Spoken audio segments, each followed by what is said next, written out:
We're going to get ELTOC underway with our panel discussion, and we're going to be talking about English and learning English outside of the classroom. Now, during this panel discussion, obviously we call it a panel discussion, but it's a conversation.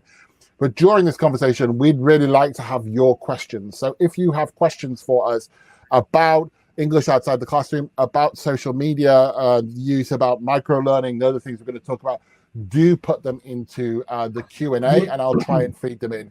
So we have two.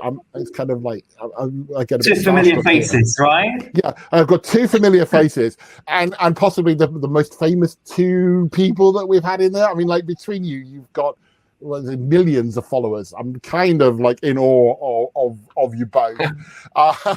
So let's get started. Let's start with Mariwan, and then I'll move to Chris. Could you just tell the audience who you are? As I said, you've both got large social media audience. So tell us a bit about who you are and your social media presence and what you do, etc. Mariwan, you get going for me. Yeah, absolutely. Hi, everyone. How you guys doing? I hope you all are doing very well.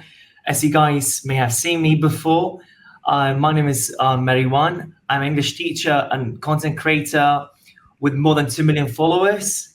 I completed my master's degree in applied linguistics and English language teaching at King's College London as a part of the Achieving Scholarship. I've been teaching English for a very long time, but I started making English content in 2021, as far as I remember. So I am particularly interested in using technology and AI to make language learning more accessible and engaging to all types of learners. So that's all about me. And now let's see what Chris is going to say. Go ahead. Thank you, Mariwan. I'm Professor Christopher Korten. Greetings from Poznan, Poland, where I will deliver lectures later today. The semester has begun. I'm from the United States, studied at Oxford and Cambridge, and currently I'm a university professor, but I travel around the world doing English language events. And I'm thrilled to be here. Just a bit of background. 6 years ago and a bit, I started my Instagram channel. And so we've been going strong for 6 years. Nice to be here, Sean, and nice to see everyone in the comments. And those people who said they've been to ELTOCs before, you might remember Chris, because I think I was at the last one or the previous one. Chris was here. So Chris, you said Instagram. Mariwan, you said 2 million followers, but I don't think you said where. Are you you're an Instagram person? Social media platforms, like for example, on Facebook, more than 2 million followers on Facebook, 1.8 million followers on Instagram. But in total, I think that would be like 3 million followers. Yeah, that's just showing off. No. I'm just trying to be a bit smart with the numbers. Do you? Somebody's actually said, "How do you get so many followers?" Which I think is really interesting. But do you actually? We'll address that. But do you actually? After the first million, do you care? Well, you have to be consistent. Otherwise, you lose a lot of followers. Okay, so you're both. I mean, you talked about AI. You're both very big on the social media channels, and it is. I think it's a very. I'm not sure how much teachers are aware of this, but I think these digital platforms are really actually changing the landscape of language teaching now. The way that learners encounter English and use English. Could you tell us a little bit more why or how you think that happens? How does Instagram or social media have this created this influence with us, with our learners, and what might be the impact of that? Chris, would you like to go first? I can start. Sean, we're getting back to the age-old question, the chicken or the egg. So is it the students and their desires sort of, influencing the curriculum, or is it the education sort of, or the society sort of conditioning that with our students? I can just say that social media has had a great impact. We're going to talk during the course of this hour on a few, I think, very positive benefits of that and how we can engage learners more, especially with video making sort of activities. Fair enough. Yeah, exactly. Yeah, I want to add to what Chris had just said. As you know, in the past, students used to learn English through textbooks or in classrooms, right? But now, as we all know, that social media or the internet is here to stay, right? So our learners spend a lot of their time using the social media platforms. So now they get more engaged by showing them a real life example through a short video. This way they can learn English faster and much better. So instead of relying only on textbooks or traditional classrooms, students tend to use the social media platforms to reinforce what they've learned in their classrooms. So it's an augment to the classroom, is what you're saying there. I think that's how you see it. Yeah. That's how you see it. So you talk about video there, Chris. Do you think it's the most engaging medium for students then? I think it is, mainly because it is, but also because they're using it. Students love to make videos. And if you're shy, if the student's shy, they love to watch videos. And what we have found out, or I have found out in my team, is that when you engage them in activities they're already doing, it creates a very positive sort of impression of your course. But there's two things I want to just articulate very quickly that I think maybe traditional teachers or those maybe hesitant to employing some of the new tech in their classroom should be aware of. And that is that when a student records themselves in an English language assignment, obviously they look at the visual, the physical, the visuals of it, but they take a keen interest in the language, a lot keener than in the classroom, because they listen to the voice, they listen to the sound of their voice, they listen to the words, oh my gosh, I made a mistake. They're never that sensitive, Sean, in my classes. They are on video. Exactly. I agree. I actually, when I first, not with video, but with audio recordings many years ago, when we started getting my students to audio record themselves, we realized they actually repeat and repeat and repeat and repeat until they get it right. And we could never achieve that in the classroom. So I think it's the same principle with it. So did you two start because your students were doing it, or did you see something else? Was it a reaction to the students, or were you being proactive with that, Marianne? Yeah, I would like to start answering this question.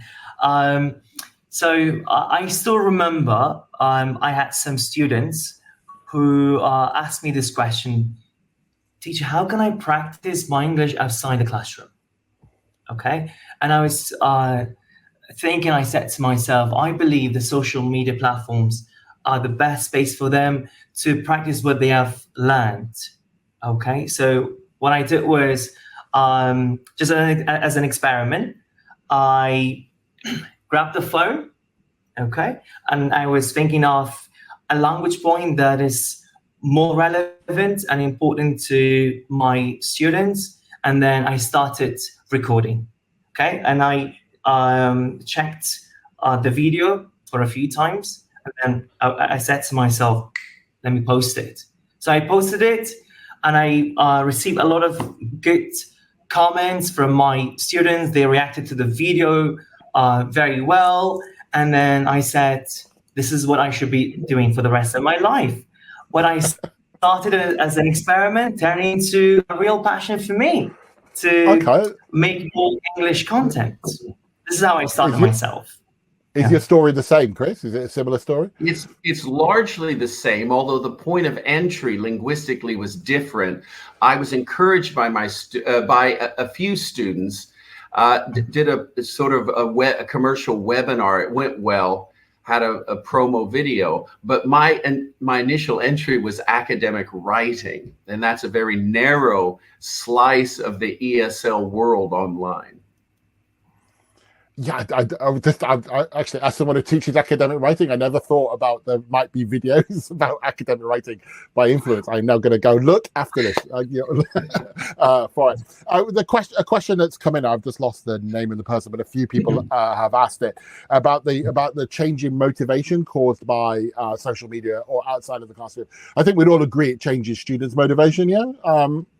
Is that something we can agree on? Those people who were talking about them, sorry, just an aside, some people are asking about the video. Yes, I think Mariwan's video is jumping a little bit. His connection has suddenly gone a little bit. Don't worry, he's fine. We can hear him, and we're working on it. So, sorry, motivation. How does engagement with social media or language outside the classroom, how does that affect motivation? Was the question that someone asked. So do I see students are more motivated to learn English through the social media platforms because it's more accessible, and as you all know, the social media platforms have become their partners, their lives, right? So students spend most of their time using the social media platforms. So once they watch a video on the social media platform, let's say on Instagram, they get more motivated to learn, okay? Because it's in an informal context. It's not in a formal or traditional context. So they don't see it as a school subject. They see it as a fun activity that they can learn. This is how students get more motivated. So it's detaching it from the concept of the school itself is the motivation. Absolutely. Yeah. Chris? Well, I do take Mariwan's point that they are, more taken with the social media aspect. I don't think they should be separated. I think the traditional class should be augmented and feature part of in some cases feature an aspect of social media, or at least video taking, since this is a part of every child's world now. And so I don't think the depth of learning on social media is on par with the traditional classroom. I think that's going to take a long time to get there. So I definitely think we need the teacher, and that traditional element. But as a taster, as a hook, as a way to generate interest, I think it's there. I think people agree with you, but there's a number of questions coming through that are the kind of flip side of that argument. In one of the questions is like, well, in Australia, we ban mobile phones in education, or we're worried about screen time, or how do we control students using their phone in their classroom activities? I'll let you answer, but I think we'd also stress that you're also talking about outside of the class, aren't you? You're not necessarily talking inside of the class.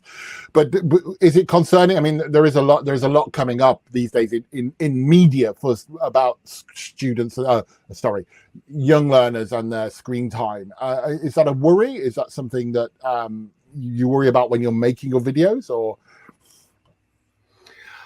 I think screen time is a concern, and if schools and local communities determine that students already use the phone enough outside the classroom, I think a ban in class is a healthy a healthy law or rule. I think that forcing students to think organically and concentrate and focus for 90 minutes or 40 minutes, depending on the age, is a good thing. We were talking about outside the classroom. I think, though, when it's controlled, if the IT or the tech or the social media is a controlled element of the classroom, it can be profitable. I'm not talking about an uncontrolled use of the phone. We're talking about very specific and controlled, even timed aspects in the classroom.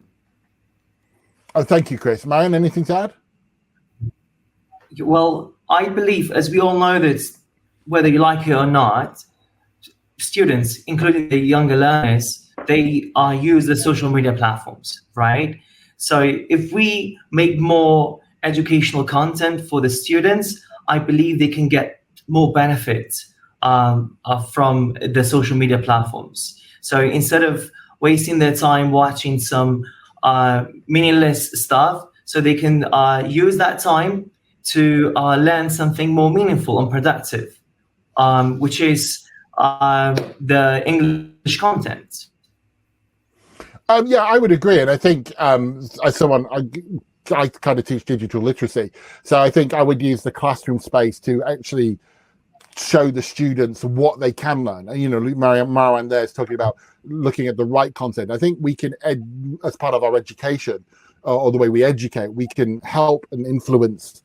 Sorry, I laughed. I didn't use the word influence. I didn't mean to. We can influence the students to in what they watch and how they watch it. So I think while we're talking about outside the classroom, I think we can say to the audience, we can pick that up and talk about it in the class. It's interesting, for example, to talk about what the students are watching. Chris. I'll play devil's advocate with both of you for just a minute. I think I don't want to say folly because that's too strong, but short-sighted to think that a 1-minute video is going to have a profound impact on a student. And most of our content is 1 minute or less. And the issue becomes what happens afterwards. And we have this new phrase, doom scrolling, because we inevitably move to the next. And so is our content part of a larger problem, Sean? That we don't have enough evidence on, but I would say for some of the students, it is a problem. And I think controlling that use is not a bad thing for parents and teachers in the classroom. And I just think we need to be mindful that while we do provide educational content, after 60 seconds, all bets are off. So you're taking the blame for 60 seconds, but after that, it's someone else. It's on you, Sean. Then it's my fault. No, I agree with you, and it's interesting you talk about doom scrolling there, because I watch my son, for example. He's not watching English language videos. He's probably watching Minecraft tutorials or something, which are a minute long. But then he will go to the next one and then the next one, and I think that's where we have regulation. But of course, just taking on board here, that not everyone we teach is a young learner. I mean, and videos are for everyone, so some of those questions, while I'm not downplaying the questions, I completely agree with them. We have to contextualize who the learner is as well.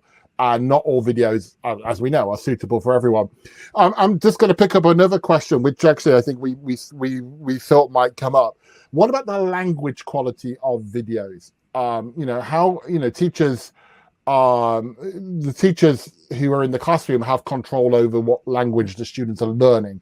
But on the video, on the videos we're doing, and I'm not saying anything about your videos, but some videos might not be wholly correct in the language they're presenting with it. Is it opening up this kind of linguistic minefield by letting our students go on Instagram and that?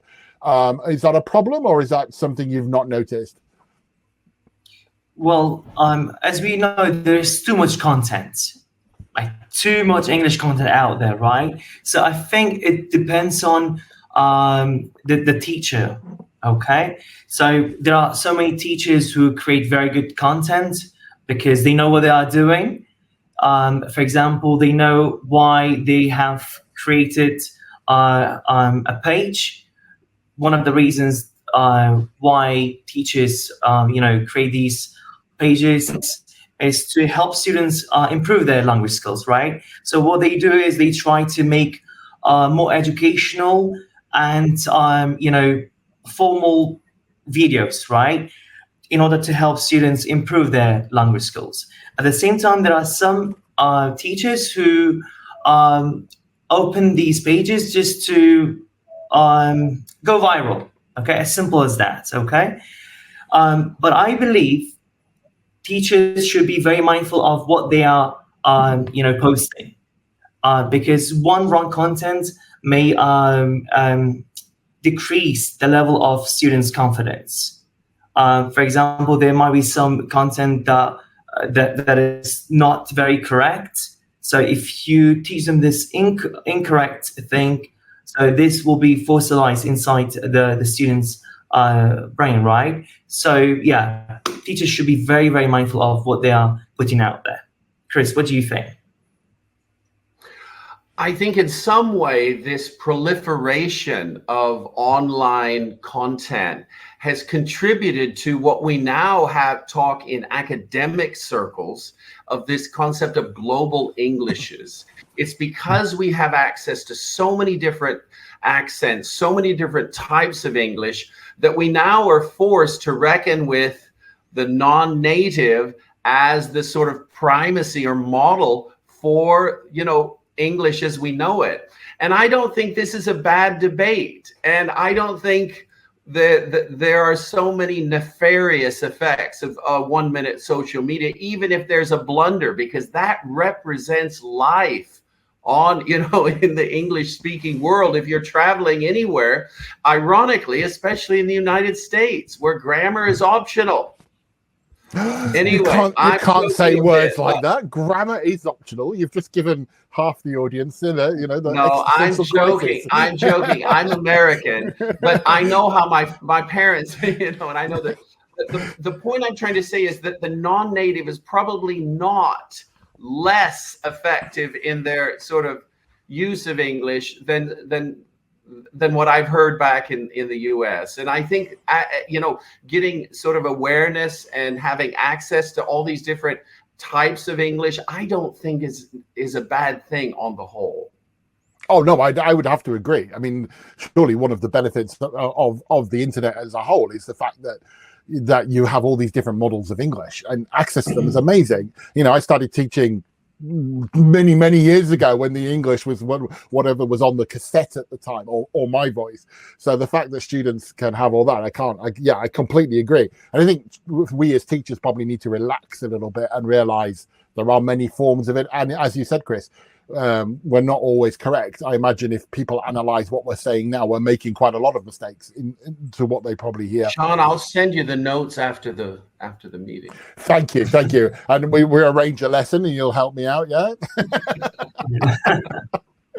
Incorrect grammar. I think it'd be quite cool to learn with Chris. I'm just going to pause for a second.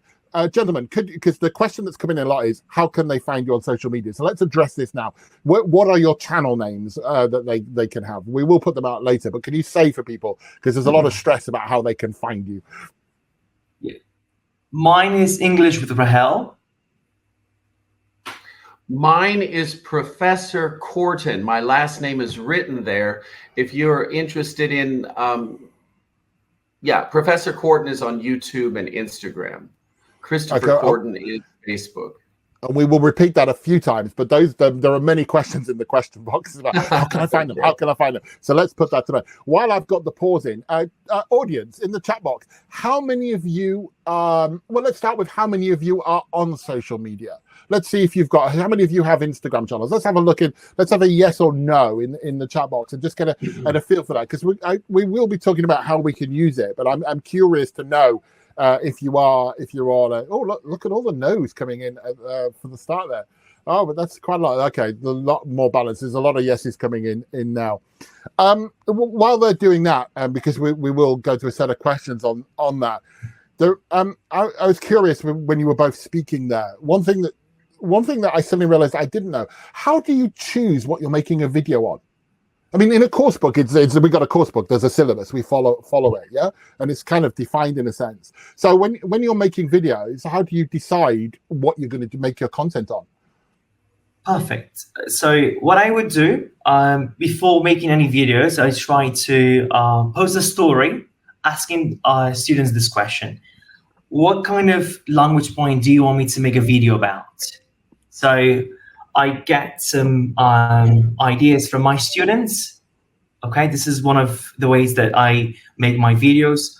Or let's say I teach a lesson in class and I hear some common mistakes that students usually make in class. And I would say, okay, I should be making a video about this particular point. I'd like to give you a very nice example.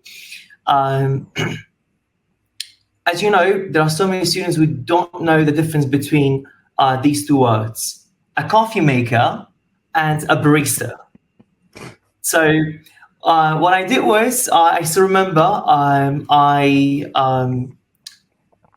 recorded a video and posted it, which went very viral on the social media platforms. So the setting of the video is in a cafe, and I was acting as a barista, and I asked one of my colleagues to act as a customer. Okay, so he entered the cafe and said, "Hey, coffee maker." And I went, "Excuse me, I'm not a coffee maker. This is a coffee maker. I am a barista." And he said, "Okay, can you give me a cup of coffee?" I said, "You should take some English lesson first." And then he walked away. And believe me, until now, there are so many people who are calling me a coffee maker. So I did that mistake that students usually make, and then I made a video about it. So yeah, this was a real example that I made a video about. Go ahead.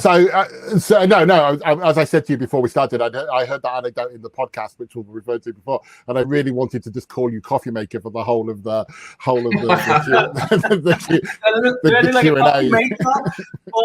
Well, I look like a barista, not a coffee maker. I'm not a machine. This is what I told him. I said, I'm not a machine. I'm a human being. This is a coffee maker. You are a machine. You're a teacher. We are teachers, so we are machines. So, Mariwan, if I get it right, you're saying that even though you have 1 to 3 million followers, a lot of your videos are actually dictated by what your students want with it. So they're actually coming with it. Chris, is it the same for you? Or? Yeah, that's right. It is. I initially, when I started social media, I had this program. And it was, sort of thematic and scaffolding and all of these sorts of things. And I just found out that after the first video, the views went down very precipitously. So I decided to just go ad hoc, so random, or what I was feeling that day or that week, and deriving inspiration from my students. And that has seemed to be the most common and sort of best formula for social media teaching. Unfortunately, it's not programmatic. No. I mean, I was generally curious. Audience, you've told us if you use social media. How many of you are you social media influencers? I know you don't like that word, Mariam, but are you social media influenced? Do you use social media with your students? Because I'm gonna get to that. I'm curious because I'm a podcaster, not I don't know Instagram. I make a podcast, and part of the reason my output slows down is because I lose inspiration for what I'm going to talk about.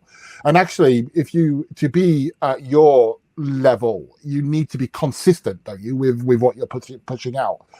So doesn't it become like a full-time job in itself? I mean, if we're going to encourage the teachers in this audience to become content makers in themselves and use it, what advice? I mean, I just think it seems overwhelming to me, and I'm used to that area. So how can they get started? How would you do? What would you suggest to them? Is it a full-time job on top of a full-time job? Well, I might start with just a few suggestions for teachers considering this. Lower your expectations.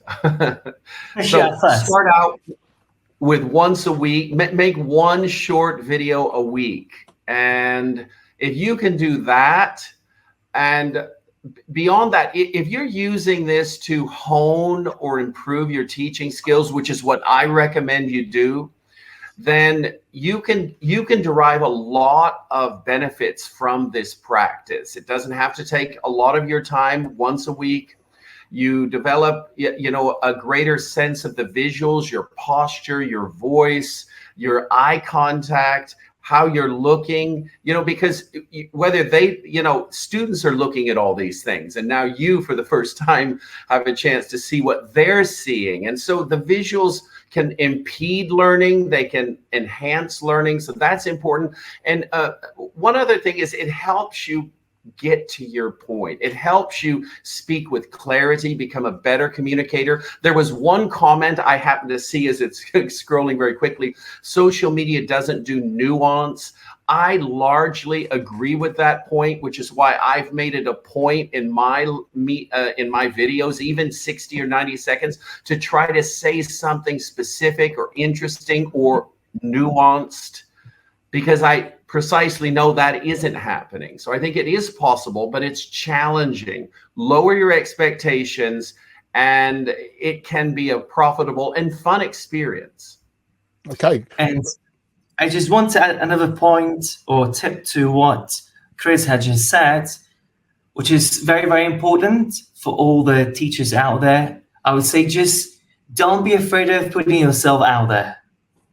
I know you might be afraid now. You might be watching this panel and you have just listened to what you have said. You might be saying, okay, I'm going to create an account or a page tomorrow. Okay, perfect. You've got the idea, right? But then say, okay, what if my students would say something about the video? What if I make a mistake? What if I don't look very perfect in my videos? My tip for you is just don't be afraid of putting yourself out there. All you need to do is just try to grab a phone, okay? And think about a language point that you think your students can get benefit from, a language point that is more relevant to your students. Try to get a tripod if you don't have someone to record you, okay? And then try to show students how they can learn that language point more practically, okay? For example, what do you call these, okay? This is how I started. I said, what are these? Okay, glasses, right? And now, what am I doing? I am wiping it up, right? Or wiping the lens of the glasses, right? Okay, how about now? I am, write down in the chat box, please. Or write down in the comments, okay? I'm putting on the glasses, right? How about now? I'm taking them off, right? Just start with something very simple. I know you might be thinking, okay, I should talk about a very complex concept. No, you don't have to, okay? You should just think about something very, very simple, but try to do it practically. That way, yeah, go ahead, Chris. No, I didn't mean to cut you off. I'm sorry that you scratched your glasses. We can work on those later. Just a few things. This is the teachers out there. I don't recommend you do it unless you want to do it. There should be an interest. Don't do something you don't want to do just because your neighbor or the lady, the teacher, the teacher next to you is doing it. It should be something you enjoy. If you don't enjoy it, don't do it. But I want to make one important point. This is not an either or proposition. Just because you don't want to make a video in front of social media doesn't mean you don't have to incorporate elements of social media and video making into the curriculum, into the homework, because your students do love it. And I'm speaking on the whole. And so I don't think we have to look at this as a dichotomy, this sort of rigid bifurcation. Now, some advanced student's going to look that up. No one uses that word, but I'm going to use it here, Sean. It's a good word. Actually, thinking of words, one of the questions that's just come in, Chris, is a bit of a redress. You when you were talking in your answer before, you talked about nuance and nuanced language. Could you just explain what you mean? In that sense? So nuance is going into detail. It's making a point that isn't obvious. And I think what the initial comment was referring to is that a lot of the social media videos, because they're only 60 seconds, doesn't say much. And I largely agree. But the challenge, at least for myself, is to say something interesting that isn't commonplace, that isn't already known. That's what we mean by nuance, some interesting detail. So it's actually, in a sense, that both of you are. There's a slightly different approach there, because I think Marian's is using it as almost like a grammar point teaching, a presentation you would do in the classroom, and Chris, you're kind of extending your point. That's quite interesting. I think that you're using the video as an extension of the point, which I think is a great two ways of doing it. I love the piece of advice there that you said about if you don't want to do it, don't do it. And that's great. This is not from this conversation, but I was listening to your podcast before, Mariwan, and when you said, you also gave this piece of advice about don't worry about how you look and sound. And I think that's really important advice as well. Yeah. I don't know if you're watching the chat box, but actually I'm surprised by how many people do say they do record themselves for the students. Much more than I thought. And one thing that struck me, Mariwan, especially with your example there, is kind of that is what I would do in the classroom. So why not record it so the students can see it again and go back to it?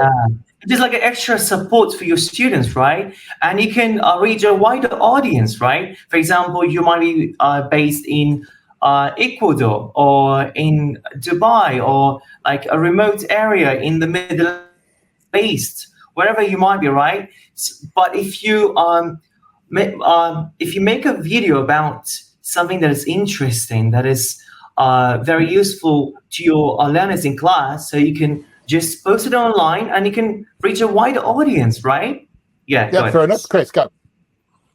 One final point to a lot of, I want to speak to the teachers who don't use social media. I know that there are quite a few here. By the way, those who said no to Instagram often say yes to Facebook or TikTok. Yeah. So no to Instagram doesn't mean no to social media. But let me speak to those who don't use social media because they don't like the video. I want to put this in a new perspective. Think of this as trying to understand what your students see every day. You don't have to publish this, but make a video because that's what they're seeing. And the question you can ask, it's just sort of professional development without going public, is that the face I want to show every day, or can I make improvements? Then I would look at myself and think, oh gosh, I need to put more makeup on. John, podcast is your domain. I see it. Yeah, thank you, Chris. Yeah, that fills me with confidence. I'll be serious. I do like the point you're making there because I think it tallies with the point you made as well when you were talking. And I think it actually making the video, in a sense, does improve your classroom practice. In the classroom, because if you only have a minute to get your point across clearly to an audience, then practicing that skill has surely got to benefit what you do in the classroom because you're going to bring clarity to it then. So I really much like that advice. I am going to kind of flip a question, pivot slightly. One of the things that, and a couple of people have mentioned this in the question box, is this is all very much about what they see and hear. And of course, learning a language is also about, and you said you're a writing teacher, Chris, but so what happens to writing and reading if the content that the students are accessing is Instagram, it is video all the time? Are we at risk of not concentrating on all four skills in the language? Well, I can chime in first. Yes, we are at risk. I don't think it's only social media. I think ChatGPT and AI has contributed at least to the writing issue. So this is a serious issue. I mean, to suggest that it's not, I think is short-sighted even by us in Instagram or those social media people. It's an issue. So there are a lot of benefits to social media. One of the problems is our students aren't reading. And I know they're not reading because I asked them to summarize a paragraph and we have two different, many different answers. So this is an issue. And I just want to call our attention to teachers out there. This is something we have to be mindful of. This is one of the negative sort of knock-on effects or consequences of social media is the lack of writing, the lack of reading, the focus on the visuals. This is not wholly positive, and to suggest it is, I think is not great because we lose some of that cognitive development, that critical thinking, that analysis that writing and reading especially are good at because it slows down the learning process. If you're just speaking all the time, as the lady behind me on my 3-hour flight did, you're not going to learn. You're not going to improve much. But what you are going to do when you read and write is you slow down, and it allows us, the teachers, to develop these much needed critical thinking skills. So I want to make one suggestion to everyone out there. Double down on the reading and writing, not just, even if the writing can be replaced, as it were, you can't replace critical thinking, cognitive development, this sort of deeper thinking skills that these two aspects of the language are perfectly suited to offer. Yeah, I couldn't agree more. Marian, do you want to add anything? Well, I just want to say, from my experience, these bite-sized, content is very, very helpful for some sub skills such as pronunciation, vocabulary, grammar, and listening skills. Okay, but when it comes to, as Chris said, when it comes to writing and reading, I think it can be a bit challenging, or too challenging, not a bit, too challenging for us as content creators. Okay, but one thing I believe content creators can do, I mean, teachers can do, those who are making videos, is For example, what you can do is show them a short text, okay, and ask the students to read it, and then ask the students some questions about the text, and then you can ask them to write down the answers in the comment section. Okay, in this way they can practice both skills and they can correct their mistakes in the comment section. So I think this is a good way to integrate writing and reading into the social media platforms. This is how I see it myself. While I don't disagree, I can't imagine my EAP students summarizing a text into comments on Instagram. But again, you actually, just coming up, we're kind of slowly walking towards this area. This talk isn't, or this panel discussion isn't about AI per se, but you did mention at the beginning AI with it. And does that fit into what you're doing outside the classroom with AI? I mean, teachers are very worried now about all this production with ChatGPT and the students using all that stuff. Is it something you use as content providers? Is it another thing students should use? I'm not sure how I'm trying to think of how it frames in what you're doing, but obviously we can't ignore AI these days. Any thoughts?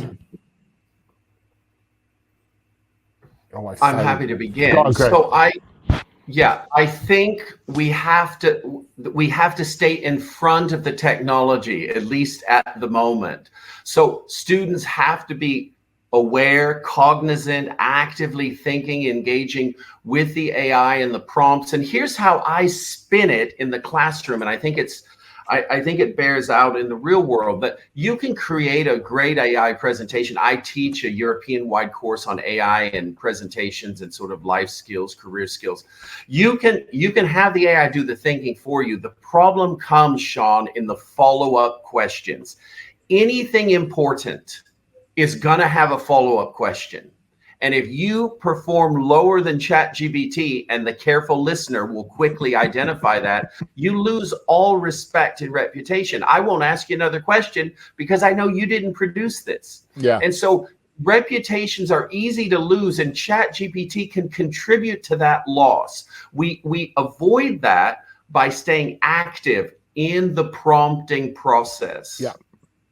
Fair enough. That's a really good answer. I just want to add one more thing concerning AI. I believe AI can be helpful for our students to practice the English outside the classroom. How? As you know, there are some applications. I mean, the speaking chatbots. As you know, one of the problems that students usually have, they cannot find a native speaker to talk to. So now they can turn to the speaking chatbots to practice their English with. I know the speaking chatbots may not sound very natural, but at least they can practice with someone. Because usually students ask this question, they say, teacher, okay, I know so many words, I've learned so many grammar points, but I can't find someone to talk to. I need a speaking partner. So I believe in this particular aspect, AI can play a good role.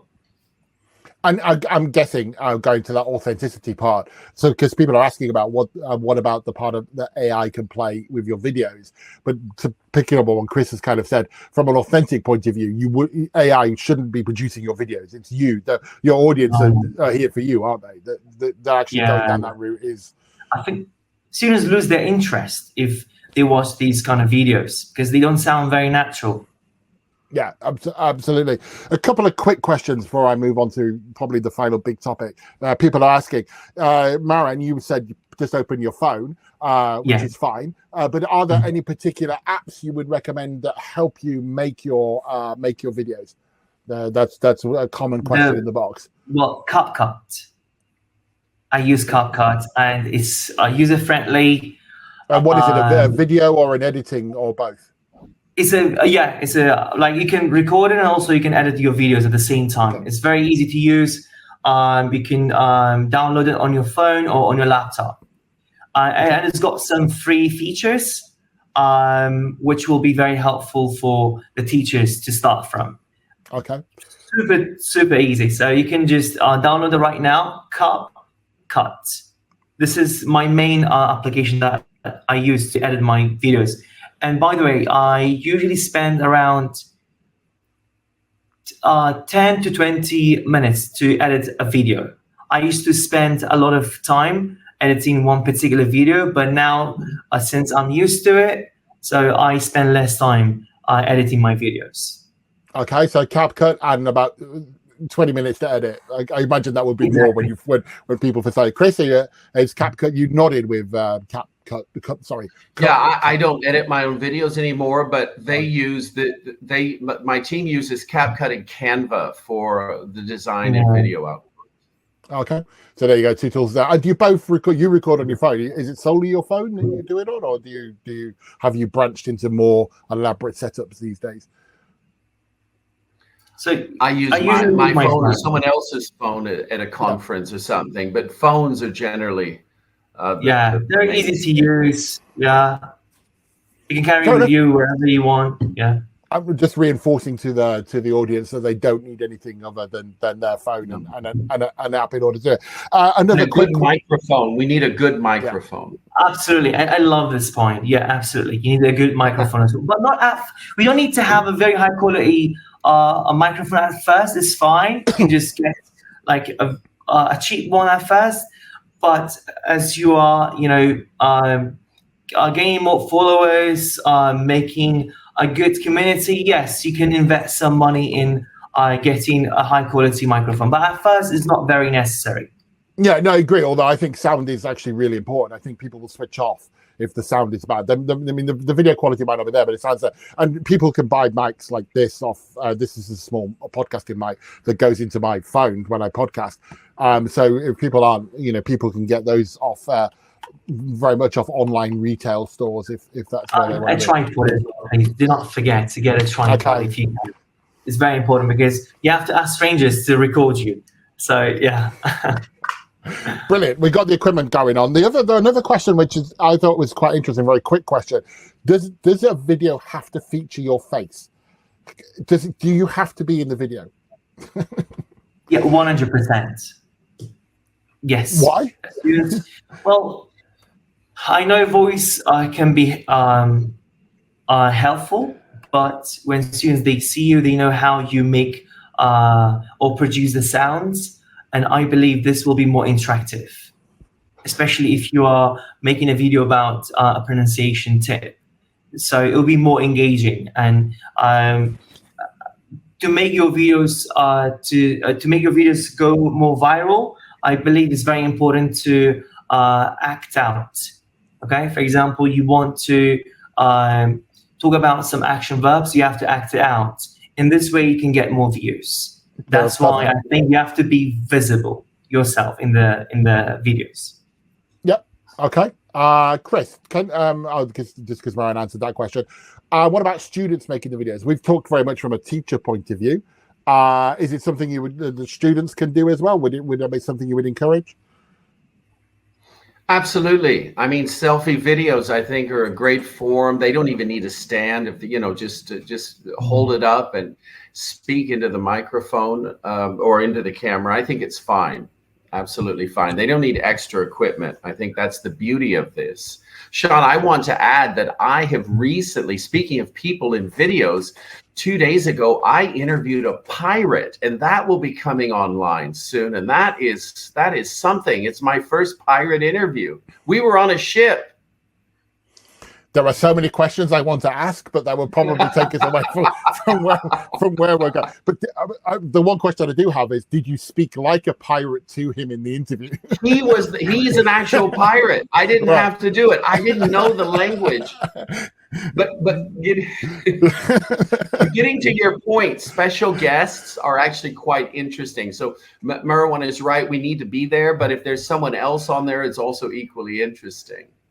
Yeah, I find it I'm reminded of some early research that came out with flipped learning before social media. So I don't know why my camera keeps blocking. There was some social media that I saw when the Khan Academy came out, and people were saying, "Why we're not using the Khan Academy?" And the research was because the teacher wasn't in the video, and that your own students want to see and hear you. from it. And I think that's a very important point. And obviously, once you get that and you get your influencer following, then they want to see you, they want to hear you. And Paul asks, how do you deal with negativity? Because you must get negative comments, or maybe you don't. Maybe you're absolutely perfect. But social media, maybe social media does do that. He said, do you receive negative comments, and how do you deal with that? Because as a teacher, that can be, I guess, quite challenging to suddenly get negativity on you, not necessarily from your students, but from people following your videos. So, can you just give us a word on that?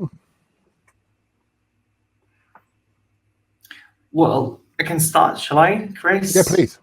There are times that you receive some negative comments from some particular people, but I think that'll be fine. Okay. Imagine you've got like 1 or 2 million followers. Yeah, there are some people who are genuine followers. They usually send you some positive comments, but there are some people who write down negative comments just out of nowhere. Okay, they have not watched the whole video, but they have just watched, let's say, a few seconds of the video.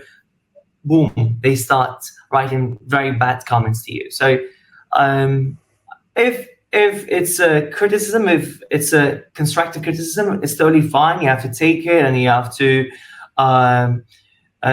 think about how you can, improve the quality or the way how you have been presented in the video. But if you think it's not constructive criticism, it's destructive, I think you have to just neglect it.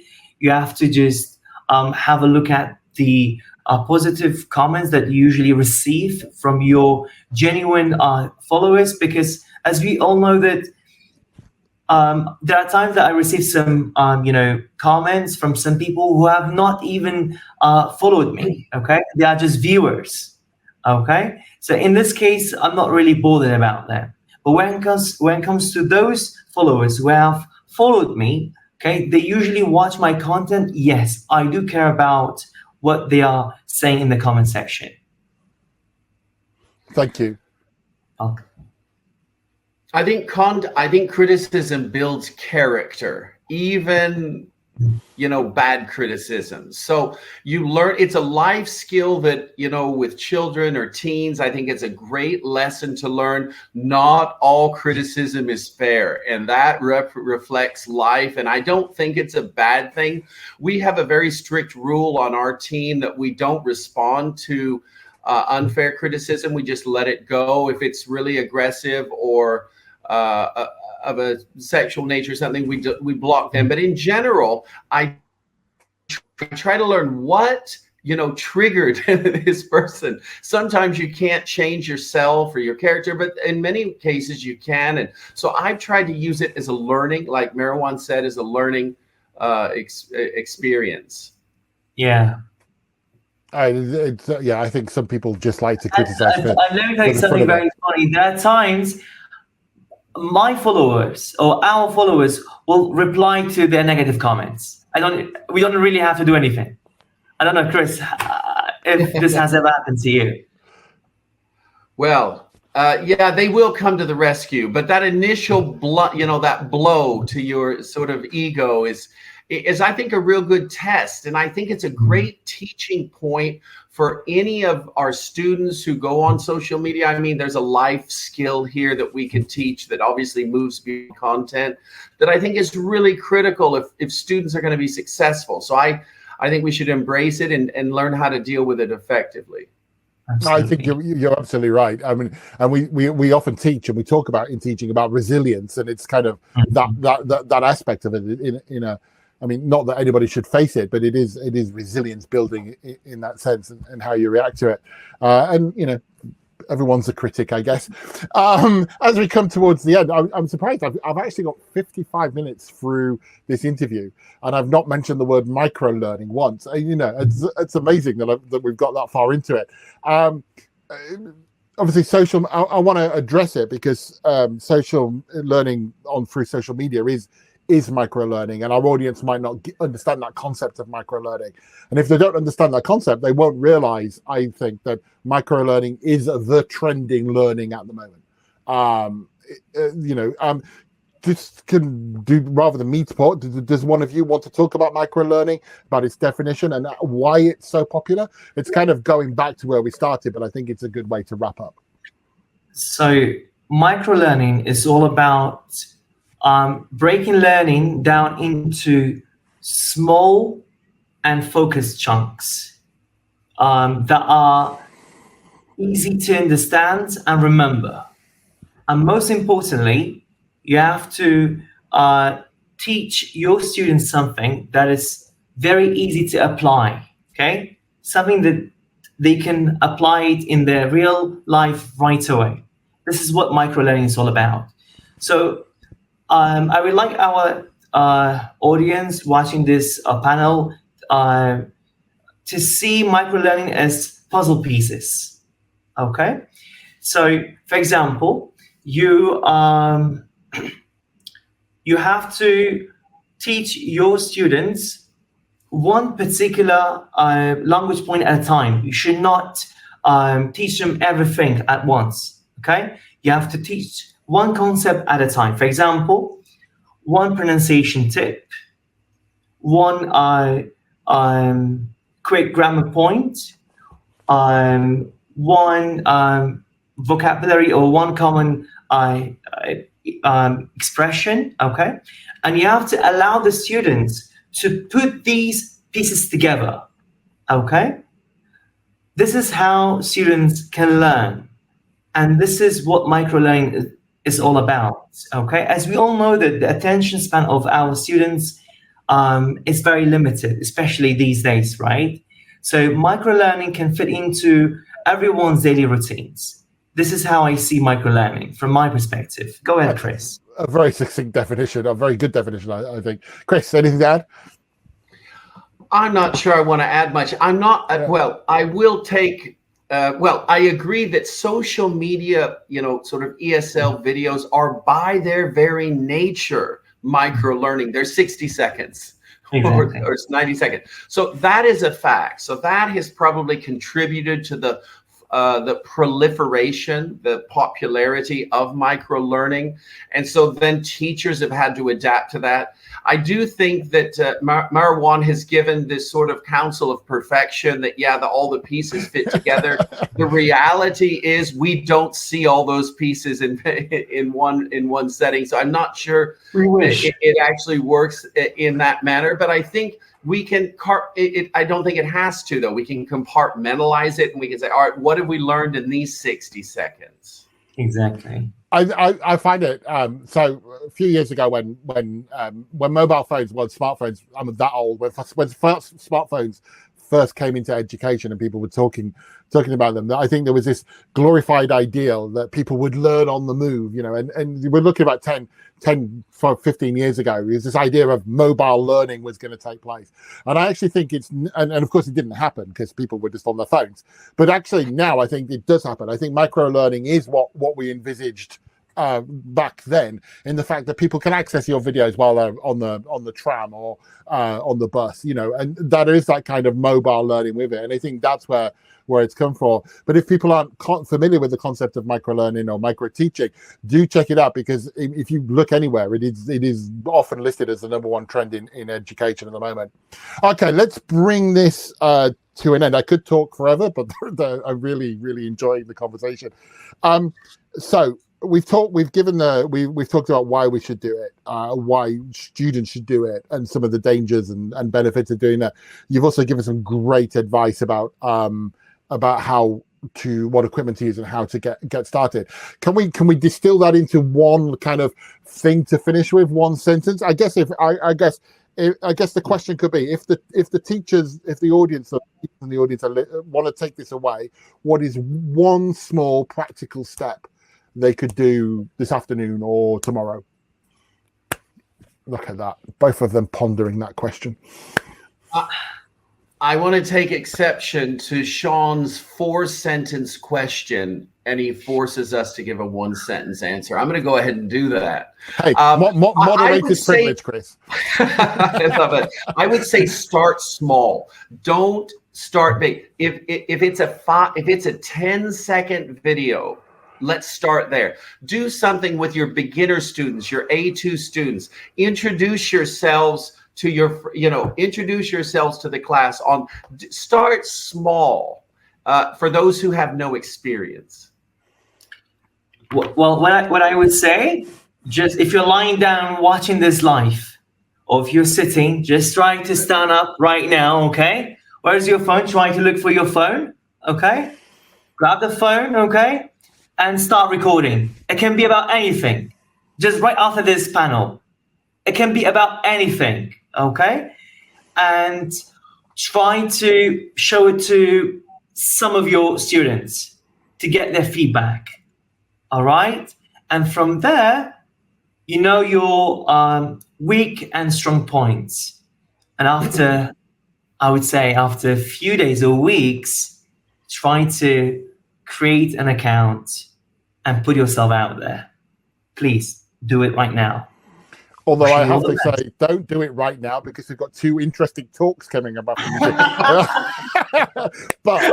sorry, don't do it right now. Just wait. Counterproductive tips coming on. I'm sorry. No. Part of me agrees. Do it now, but also, please stay and watch the next chat. And then try to think about it.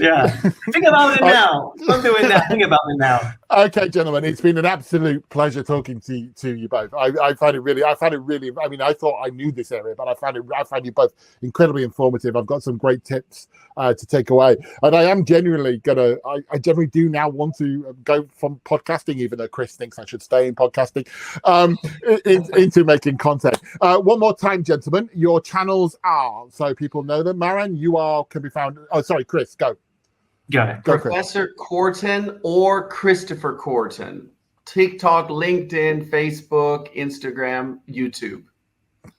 And mine is English with Rahel, and you can find me on the social media platforms on TikTok, Instagram, Facebook, and YouTube.